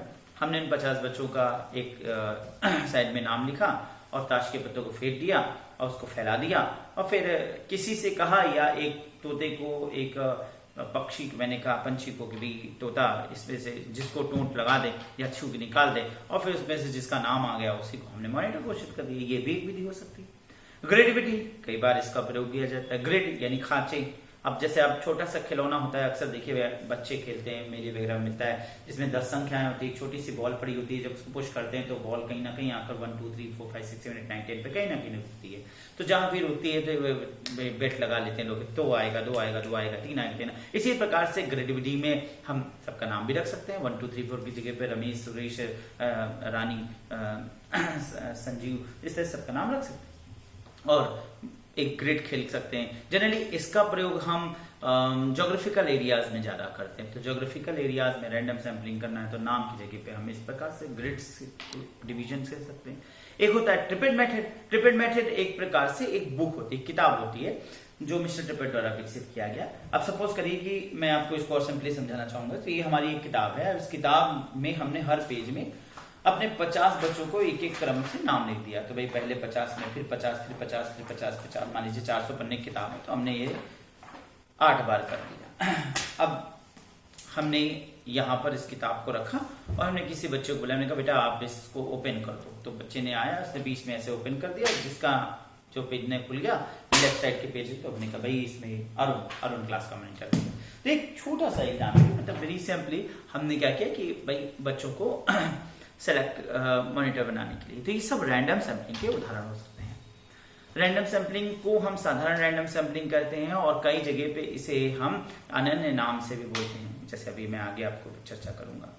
अब इसी से जुड़ा हुआ था एक आकस्मिक सैंपलिंग यानी एक्सीडेंटल सैंपलिंग। अब एक्सीडेंटल सैंपलिंग में क्या होता है? एक्सीडेंटल को कई बार बच्चे रैंडम से जोड़ देते हैं। देखिए रैंडम में भी ईश्वर की इच्छा के अनुसार ही सेलेक्ट करते हैं, ठीक है, और एक्सीडेंटल में भी हम ईश्वर की इच्छा के अकॉर्डिंग सिलेक्ट करते हैं। लेकिन यहां पे ध्यान रखिए एक्सीडेंटल में क्या हो रहा होता है, एक्सीडेंटल और में हमने जिसको सिलेक्ट किया तो कोई योजना बना के नहीं सिलेक्ट किया, जबकि हम रैंडम में क्या करते हैं, हम योजना बनाकर सिलेक्ट करते हैं। किसी को सिलेक्शन कर रहे हैं पर योजना बनाकर सिलेक्ट कर रहे हैं, और किसी का सिलेक्शन कर रहे हैं पर कोई योजना बनाकर सिलेक्शन नहीं कर रहे हैं। फॉर एग्जाम्पल हमें आनंद फानंद में एक फोन आता है, हेलो अच्छा मैं बेटा आप जैसा देखिए क्लास में मॉनिटरिंग करिए, कोई भी आवाज ना करे, जैसे देखते रहिए मैं आ रहा हूँ। मैंने उस बच्चे को बिना सोचे विचारे जो सामने पड़ा उसे क्लास में मॉनिटर बना दिया, 5 मिनट 10 मिनट आधे घंटे के लिए मैं चला गया। तो ये क्या था, एक्सीडेंटल सैंपलिंग। जबकि रैंडम सैंपलिंग में क्या था, बड़ी प्लान बनाया, बहुत प्लानिंग से कार्य किया, योजना बनाया कि भाई कौन कौन सेलेक्ट हो सकता है, कौन कौन नहीं सिलेक्ट हो सकता, पूरी तरीके से भाई ट्रिपेड मेथड अपनाया या लॉटरी विधि अपनाया, यानी कई विधि अपनाकर और तब मैं सिलेक्शन के रास्ते को रख रहा हूं। तो ये क्या हो जाता है, ये एक प्रकार से देखा जाए तो that is said to be random sampling, sorry accidental sampling, ठीक है। तो मैंने अभी आपको रैंडम और एक्सीडेंटल दोनों में, रैंडम में क्या हो गया, अभी हमने आपको ईश्वर की इच्छा मानते हुए 4-5 तरीके से सिलेक्शन कर लिया, प्लान किया। ध्यान रखिएगा इसमें प्लान हो रहा है, पर एक्सीडेंटल में ईश्वर की इच्छा हो सकती है परंतु प्लान नहीं है, ठीक है। यहाँ पे हमें जो सामने मिला हमने उससे सैंपल कर दिया। इसके बाद एक आता है स्नोबॉल सैंपलिंग। स्नोबॉल बहुत बार पूछा गया है और इसे हिंदी में हिमकुंडक प्रतिचयन कहते हैं। अब देखिए स्नोबॉल सैंपलिंग क्या है, that is on the base of reference. somebody says to me to select that person, somebody says to me to go to that person। तो रेफरेंस के आधार पर कई बार हम रेफरेंस के आधार पर जब डाटा लेते हैं, नमूने लेने की प्रक्रिया, तो हमेशा स्नोबॉल सैंपलिंग। स्नोबॉल करते भी कब है, जब हमारे पास ज्यादा अनुमान लगाने की कठिनाई हो, यानी ज्यादा अनुमान नहीं लगा सकते हैं। फॉर एग्जाम्पल कुंभ मेले पर ज्यादा रिसर्च नहीं हुआ। अब इस पर ज्यादा रिसर्च नहीं हुआ तो भाई मैं कुंभ के संबंध में जानकारी सटीक रूप से नहीं ले सकता। अतः इस संबंध में मैंने किसी से पूछा, उसने कहा भैया आप फला प्रोफेसर के पास चले जाओ, फला प्रोफेसर ने कहा आप फला लाइब्रेरियन के पास चले जाओ, फला लाइब्रेरियन ने कहा कि आप फला तीर्थंकर महाराज के पास चले जाइए, फला महाराज ने कहा कि फला आप साधु समाज से मिल लीजिए, उनसे मिल लीजिए, अखड़ा में चले जाइए। ऐसे से एक प्रकार से रेफरेंस के आधार पर सूचना का दायरा धीरे धीरे बढ़ता गया। अब इसे स्नोबॉल क्यों कहते हैं? क्योंकि इसमें क्या होता है, सूचना का दायरा धीरे धीरे रेफरेंस के आधार पर बढ़ता जाता है। और ये प्रकृति समान रूप से हम देखते हैं बर्फ के गोले में भी। बर्फ का गोला धीरे धीरे बर्फ के जोड़ने से, ठीक है, धीरे धीरे उसका दायरा बढ़ता जाता है। ठीक उसी प्रकार से जिस प्रकार से सूचना का दायरा धीरे धीरे सूचना के जुड़ने से उसका आकार बढ़ता जाता है, ठीक उसी प्रकार से बर्फ का दायरा बर्फ के जुड़ने से उसका आकार बढ़ता जाता होने की समान प्रकृति पाए जाने की वजह से हम इसे स्नोबॉल सैंपलिंग नाम देते हैं, स्नोबॉल सैंपलिंग कहते हैं। तो देखा जाए तो ये असंभाव्य प्रतिचयन का एक ऐसा स्वरूप है जिसे हम यहाँ हिमकेन के नाम से कहते हैं, जिसमें सूचनादाताओं की संख्या धीरे धीरे बढ़ती जाती है। इस विधि का प्रयोग तब किया जाता है जब अध्ययन समग्र के बारे में पूरी जानकारी हमें नहीं होती या आधी अधूरी जानकारी या पर्याप्त जानकारी होती है एवं सूचनादाताओं से संपर्क करना, उनसे जानकारी इकट्ठा करना काफी कठिन होता है। यह विधि हिम गेंद की उपमा पर आधारित होती है, जिसमें बर्फ के ढेले को बार बार बर्फ की मिलाकर जैसे जैसे गोल किया जाता है उसका आकार धीरे धीरे बढ़ता ही जाता है। ये मैंने अभी आपको बताया स्नोबॉल सैंपलिंग। इसके बाद बहुत इंपॉर्टेंट है वो है पर्पसिव सैंपलिंग। ये ध्यान रखिएगा, पर्पसिव 99% बच्चे पर्पसिव लेते हैं, स्पेशली ह्यूमैनिटीज और आपके आर्ट्स के विषय में जो होते हैं वो पर्पसिव लेते हैं। पर्पसिव को हम कई बार जजमेंटल भी कह देते हैं। अब ये ध्यान रखिए कि आपके सुपरवाइजर, आप कुछ भी लेंगे, स्नोबॉल वगैरह लेंगे, तब भी आपके सुपरवाइजर जनरली कहेंगे अरे पर्पसिव लो। कारण क्या है? देखिए, पर्पसिव का मतलब होता है अपने पर्पस को ध्यान में रखकर हमने सैंपल का चयन किया। जैसे हमें ऐसा लगा कि साधु सबसे ज्यादा सटीक होगा हमारे कुंभ में सही जानकारी देने के लिए, क्योंकि साधु हर एक कुंभ में जा रहा है। एक साधु अगर 50 वर्ष का है तो उसने अपने जीवन में 4 से 5-6 महाकुंभ या कुंभ को जरूर, और हर माघ मेले में जनरली आ जा रहा है, तो उसे धर्म का ज्यादा ज्ञान होगा, जैसा हमें लगता है। अब अगर हमने रैंडम सैंपलिंग की होती और साधु भी एक पर्ची में रखते और भिखारी को भी एक पर्ची में रखते, दुकानदार को भी एक पर्ची में रखते, और इस तरह से हमने ये सोचते कि अब रैंडमली किसी एक का जिससे नाम निकलेगा उससे जाकर पूछेंगे, और मान लीजिए भिखारी निकल के आता तो भिखारी से पूछते भैया आप कुंभ के विषय में क्या जानते, तो यही कहता है साहब जहां लगे मेला वहां लगे मेरा ठेला। भिखारी है, दुकानदार पहुंच जाएगा। तो यहाँ इस प्रकार से देखे तो वो हमें सही जवाब नहीं दे पाएंगे। तो हम अपने अनुसार अपने दृष्टिकोण को ध्यान में रखते हुए जब सैंपल को चुनते हैं तो उसे हम पर्पसिव सैंपलिंग कहते हैं। एज यूजुअली सपोज करिए क्लास में मॉनिटर वाले एग्जाम्पल पे वापस आते हैं। अब हमने कहा कि रैंडम सैंपलिंग करा। अब रैंडम सैंपलिंग में एक ऐसा नया बच्चा निकला है जिसकी पढ़ाई भी बहुत खराब होने लगी मॉनिटरिंग करने पर, जिसके गार्जियन आए दिन शिकायत करने लगे सर आपने इससे मॉनिटरिंग कराना शुरू कर दिया, जिसकी वजह से उसकी पढ़ाई खराब हो रही है। फिर ये भी देख रहा हूँ कि वो नया स्टूडेंट्स है, बहुत ज्यादा शाई है और बच्चों को कंट्रोल नहीं कर पाता।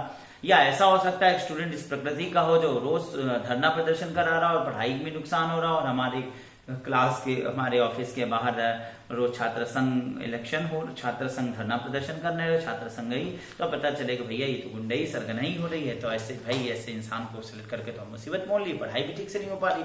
ऐसा बंदा हो जो डिसिप्लिनरी ऑर्डर्स को स्वीकार करता हो, ऐसा बंदा हो जो हमसे ठीक से इंटरेक्ट करता हो, ऐसा बंदा हो जो बच्चों को भी ठीक से कम्युनिकेट करता हो और सब काम के साथ साथ पढ़ाई भी अच्छा रखता हो, पढ़ाई भी ना नुकसान हो। तो ऐसे बंदे का हमें सिलेक्शन करना है। तो ऐसे बंदे के लिए हम अपने पर्पस को ध्यान में रखते हुए इस बात को दिमाग लगाएंगे कि साहब जो क्लास में टॉप 10 में आता हो, जो ओल्ड स्टूडेंट्स हो, जो हमें बहुत डिसिप्लिन यानी रिस्पेक्ट देता हो, जिससे हमें स्वयं भी कोई खतरा ना हो कि हाँ बच्चों में इलेक्शन और छात्र संघ और विरोध प्रदर्शन इससे जो मेरी भी कमियों को बहुत उकरने वाला ना हो।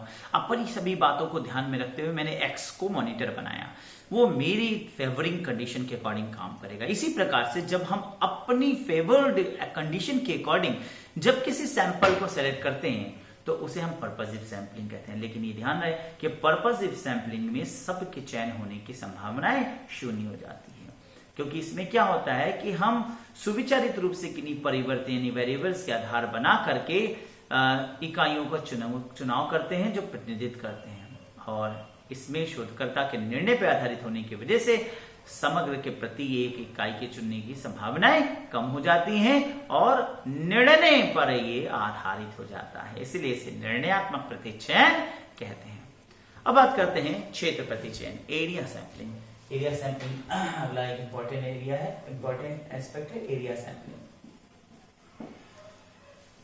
अब एरिया सैंपलिंग क्या है? एरिया, क्षेत्र को आधार बनाकर एरिया को सैंपल करना है। अब जनरली क्या है, जब एरिया को आधार बना के सैंपल किया जाए तो जाहिर सी बात है कि नाम से स्पष्ट हो जाता है, एरिया को आधार बनाकर जब प्रतिचयन किया गया हो। तो ज्योग्राफी के जैसे सब्जेक्ट्स में एरिया सैंपलिंग का सबसे ज्यादा प्रयोग किया जाता है। अब इसी के साथ एक और वर्ड जुड़ा है जिसे हम डोमल सैंपलिंग कहते हैं, जिसे हम क्षेत्रीय प्रतिचयन कहते हैं। डोमल का मतलब हो जाता है कि रहने वाले घरों के आधार पर जब सैंपलिंग किया जाए, तो लोग रह रहे हैं या घर के अंदर किस प्रकार के लोग पा रहे हैं, रिहायशी आधारों पर। जैसे हमने कहा पल्स पोलियो अभियान चल रहा था, उसमें घर घर जाके लोग पूछे भैया आपके यहाँ कोई छोटा बच्चा है जो ड्रॉप्स खिलाना है। तो ये क्या हो रहा है, पल्स पोलियो अभियान में छोटे बच्चों को टारगेट करके तो घर के अंदर रहने वाले छोटे बच्चों के आधारित। इसी तरह से एज ग्रुप पीपल्स की जानकारी लेने के लिए भाई आपके यहाँ कोई ऐसे हैं जो स्वतंत्रता संग्राम सेनानी रहे हों या उनसे रिलेटेड हों, 80 वर्ष के हों, 90 वर्ष के हों, ऐसे लोगों से हमें जानकारी लेना है। मान लीजिए हम स्वतंत्रता संग्राम सेनानी के लोगों से जानकारी लेना चाह रहे हो। अब ऐसे अगर पूरे देश में देखें, हम क्षेत्र में जिस क्षेत्र में चयन करना चाह रहे हैं वहां अगर हम जाएं तो जाहिर सी बात है कि 1947 और 2020 यानी 50, 20, 70 और 3 और 70, 3, 73, तो जाहिर सी बात है उस समय वो बंदा अगर 10 साल का था, क्योंकि 10 साल का व्यक्ति थोड़ा बहुत सचेतन अवस्था में होगा, तो 83, और मान लीजिए तो 85 साल से लेकर के 95 साल तक के लोग अभी स्वतंत्रता संग्राम सेनानी होंगे, यानी 100 साल तक के लिए मान लें। तो अब हम स्वतंत्रता संग्राम सेनानियों से मिलकर सही सिचुएशन, सही डाटा उस समय का घेरना चाह रहे हो, क्योंकि अभी पॉसिबल है लेकिन 200 साल बाद पॉसिबल नहीं है। और मान लीजिए हम हिस्ट्री में रिसर्च कर रहे हैं तो हमारे लिए है कि हम ऐसे लोगों से मिलें जो स्वतंत्रता संग्राम सेनानियों सही दशा बताएं कि आज वो जो दुनिया देख रहे हैं, आज जो भारत देख रहे हैं। अब ये बहुत अच्छा शोध का विषय भी है, आप में से कोई बच्चे अगर इसको लेते हैं तो बड़ा अच्छा भी रहेगा। हिस्ट्री वाले बच्चे इसको लें तो बहुत आनंद आएगा, क्योंकि ऐसे रिसर्च टॉपिक्स बहुत कम दिमाग में आते हैं। आज हम देख रहे हैं 2020 का भारत और 1947 का भारत। अब जाहिर सी बात है 1947 का भारत देखने वाला बंदा 85 यानी 85 के एज का आसपास का व्यक्ति होगा, लेकिन 85 तक लोग सर्वाइव करते हैं, 100 साल सर्वाइव करते हैं। तो 85 टू 95 तक के लोग थोड़ा कंडीशन सर्वाइवल वाला है और परफेक्ट इंसान होगा। और जाहिर सी बात है 90 प्लस का बंदा अगर मिल जाता है, और मिल जाते हैं, घरों में मिल जाएंगे आपको। यानी मान लीजिए कि हम 35-40 घर में घूमेंगे तो एक घर में हमें 90 प्लस का एक बंदा मिल जाएगा, जो कि उस समय के अकॉर्डिंग एक अच्छी एज 17, 15, 16 का होगा। उसने पूरे देश को बदलते हुए सिनारियों में यहाँ 2020 तक आते हुए देखा होगा। अब हम उससे जानकारी लें, कुछ ऐसा आप जानना चाहें कि सर ये बताइए कि आप 1947 में थे, उस समय आपकी उम्र जो है वो 12-17 साल थी, तो उस समय का भारत और आज के भारत को आप कैसे देखेंगे? क्या हमने सही प्रगति किया, क्या प्रोग्रेस किया, या उस समय जो इंग्लिश पीपल्स थे वो कितना भारत पर दबाव रखते थे, कितना बुरी कंडीशंस थी? तो सही क्या है, अच्छा क्या है, गलत क्या है, वो हमें ज्यादा सटीक दे सकते हैं। तो इस तरह से हम ऐसे घरों का सिलेक्शन करें जहां पर old aged peoples, 90 plus age peoples हों, तो ये एक प्रकार के डोमल सैंपलिंग कहलाएगी। इसी प्रकार से अगले पार्ट पे चलते हैं, that is cluster sampling. Cluster नाम से ही समझ लीजिए, जैसे area sampling just like cluster sampling, बस तरीका लेने का डिफरेंस हो जाता है। जब एक झटके में किसी एक समूह को हम सेलेक्ट करते हैं तो it is said to be cluster sampling. एक छोटा सा उदाहरण देंगे, मान लीजिए चावल का एक पतीला में आपने कुछ चावल निकाला और अपने माता जी से आपने पूछा कि मम्मी कितना चावल बना ले। उन्होंने कहा हाँ अरे ज्यादा ले लिया, इतना हटा दो, इतना हटा दो, इतना रख लो। ये क्या होगा, क्लस्टर ली, यानी समूह में एक झटके से सिलेक्शन कर लिया। एक एरिया सैंपलिंग का एक दूसरा स्वरूप माना जा सकता है। इसके बाद एक इंपॉर्टेंट सैंपलिंग है जिसे हम स्तरित यानी स्ट्रेटिफाइड सैंपलिंग कहते हैं, और ये बहुत इंपॉर्टेंट है क्योंकि इसमें 2-3 स्ट्रेटिफाइड 2-3 जो है सैंपलिंग निकल के आते हैं। स्ट्रेटा में बांटना, वर्ग में बांटना और फिर सिलेक्ट कर लेना। तो वर्ग में पहले बांटना, क्लास में हमने मॉनिटर सेलेक्ट करना था, हमने कहा भाई ऐसा है कि हम एक 50 क्वेश्चन का 50 बच्चों पर टेस्ट देते हैं और फिर उसके बाद हम उन्हें क्लासिफाइड कर लेंगे। तो हमने कहा साहब ऐसा है कि 50 बच्चे जो हैं वो मार्क्स के हिसाब से रैंकिंग इनकी कर देते हैं। हमने कहा चलो ठीक 0 से लेकर 10 तक कितना पाए, 10 से लेकर के 11 से लेकर 20 तक के बच्चे, 21 से लेकर 30 तक के बच्चे, 31 से लेकर 40 तक के बच्चे, 41 से लेकर 50 तक के बच्चे। हमने कहा देखा कि यहाँ पे 17 बच्चे आए, यहाँ पे 13 बच्चे आए, यहाँ पे 5 बच्चे आए 35 हो गया, यहाँ पर 10 बच्चे आए 45 हो गया, ये 5। हमने कहा ये 50 बच्चों का हमने कहा अब इसमें से हर एक वर्ग से एक बच्चे का सिलेक्शन हम करेंगे और 5 मॉनिटर्स फाइनली निकालेंगे। मान लीजिए 5 मॉनिटर निकालना है और हमने कहा कि अब देखिए तो 17 बच्चों में एक, 13 में एक, 5 में एक, 10 में एक, 5 में एक, इस तरीके से हमने क्लासिफाइड कर दिया और क्लासिफाइड करके हमने मॉनिटर्स का सिलेक्शन कर लिया। लेकिन इसमें एक कमी दिखाई दे रही है, वो क्या, कहीं 17 और कहीं 5।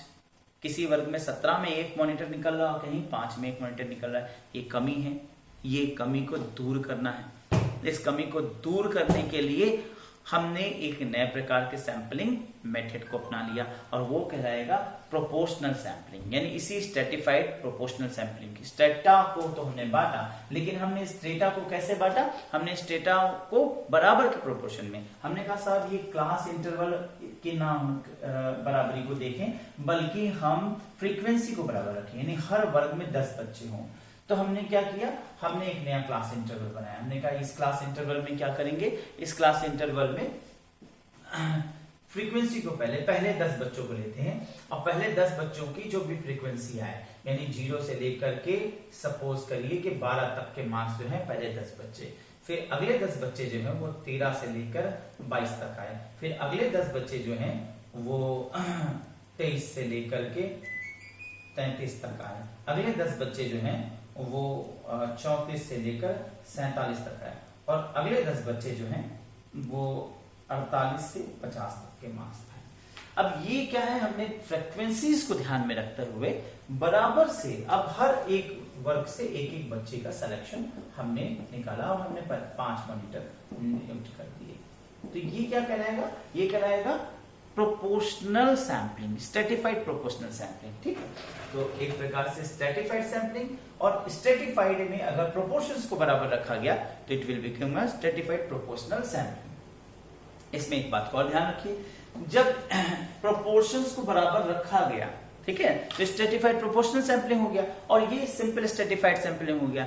इसमें क्या है, अगर हमें किसी एक ही का सिलेक्शन करना होता तो हमने कभी 5 मॉनिटर नहीं, 1 मॉनिटर, हमने इसमें रैंडम कर दिया तो it will become stratified random sampling. अब ध्यान होगा, मैंने आपको रैंडम जहां पढ़ाया था वहां कहा था इसे कई बार जनरल रैंडम सैंपलिंग के अलावा भी कई अन्य नामों से जाना जाता है। तो इसे तो हम जनरली जनरल रैंडम सैंपलिंग कहेंगे और इसे हम कहेंगे स्ट्रेटिफाइड रैंडम सैंपलिंग। इसी प्रकार से ये क्या है, proportional sampling, stratified proportional sampling. और इसी प्रकार अगर हम एक में से एक को फाइंड लेंगे तो it will become stratified proportional random sampling, stratified proportional random sampling. तो एक प्रकार देखें तो 3 प्रकार के सैंपलिंग यहां निकल के सामने आता है। अब अगर हम इसका नामकरण कर तो स्ट्रेटिफाइड सैंपलिंग एक हो गया, दूसरा हो गया स्ट्रेटिफाइड रैंडम सैंपलिंग, 10वां कैटेगरी में रखें तो प्रोपोर्शनल सैंपलिंग, प्रोपोर्शनल सैंपलिंग, इसी को कई बार हम स्ट्रेटिफाइड प्रोपोर्शनल सैंपलिंग कह देते हैं। और इसी को देखा जाए तो आगे अगर हम इसमें रैंडम कर दें तो प्रोपोर्शनल सैंपलिंग या स्ट्रेटिफाइड प्रोपोर्शनल रैंडम सैंपलिंग, बड़ा नाम हो जाता है। एक और होता है इसी के साथ देखें तो कोटा सैंपलिंग भी कहते हैं। जैसे हमने कहा कि भाई इस बार क्लास में जो मॉनिटर होगा वो गर्ल्स में से होगा, तो जाहिर सी बात है सबके चांसेस खत्म हो गए अब गर्ल्स में से, तो हमने पहले स्ट्रेटा कर दिया कि भाई बॉयज और गर्ल्स, और फिर हमने कह दिया कि कर्स, या हमने कह दिया कि जो भी मॉनिटर सिलेक्ट होगा वो वही बंदा सिलेक्ट होगा जो टॉप 10 में आएगा। तो जैसी बात है टॉप 10 के बच्चों में ही सिलेक्शन होगा, तो ये कोटा सैंपलिंग हो जाए। तो इसी में एक हो जाता है कोटा सैंपलिंग। तो सैंपलिंग की कई एक विधियां मैंने आपको बता दी, कोटा सैंपलिंग। और एक और रह जाता है जिसे हम कहें multi stage sampling. Multi stage sampling, कई चरणों में जब सैंपल किया जाता है, कई एक स्टेप्स में सैंपल किया जाता है। तो जैसे आईएएस बनाना है तो अभी क्या करना है, पहले एक प्री निकाला, फिर मेंस निकाला, फिर इंटरव्यू निकाला, फिर मेडिकल हुआ। तो इस प्रकार से क्या हो रहा है, कई स्टेज में सैंपलिंग होता है, तो इसे कहेंगे हम मल्टी स्टेज सैंपलिंग। अब सैंपलिंग के इन प्रकारों को हम देखें तो दो भागों में बांट सकते हैं। एक साधारण सैंपल कहा जाए, एक सावयव बोल गया, एक संभावना मूलक सैंपलिंग, एक असंभावना मूलक सैंपलिंग। जैसे संभावना मूलक जिसमें सबकी संभावना हो, तो रैंडम सैंपलिंग में सबकी संभावना है। स्ट्रेटिफाइड रैंडम सैंपलिंग में भी सबकी संभावना है, सबके चांसेस हैं। बहुचरणीय डायो सैंपलिंग मल्टी स्टेज भी सबके संभावना है, कोई भी आईएएस बन सकता है पूरे देश में मल्टी स्टेज में। एरिया सैंपलिंग और क्लस्टर सैंपलिंग को भी संभावना मूलक में रखा जा सकता है, जबकि एक्सीडेंटल में ऐसा नहीं है। स्नोबॉल में तो बहुत गड़बड़ी हो सकती है, ऐसा नहीं। पर्वत में तो हम अपने विचार के अनुसार ही ऐसा रखते हैं, ये भी नहीं है। इसी तरीके से हम डोमन को भी तो छांट ही दिए कि कैसा होगा, कोटा भी ऐसे ही होगा, स्ट्रेटिफाइड भी ऐसे ही है। तो इसमें क्या है, हम सबके चांसेस नहीं रख सकते। तो सॉरी, स्ट्रेटिफाइड को नहीं रखेंगे। स्ट्रेटिफाइड में जो कि स्ट्रेटा करते समय नहीं, बल्कि कोटा करने के बाद जब ऐसा करते हैं तो ऐसा होता है। तो ये हमने अभी आपको बताया कि कई एक सैंपलिंग के प्रकार यहाँ पर रखा जा सकता है।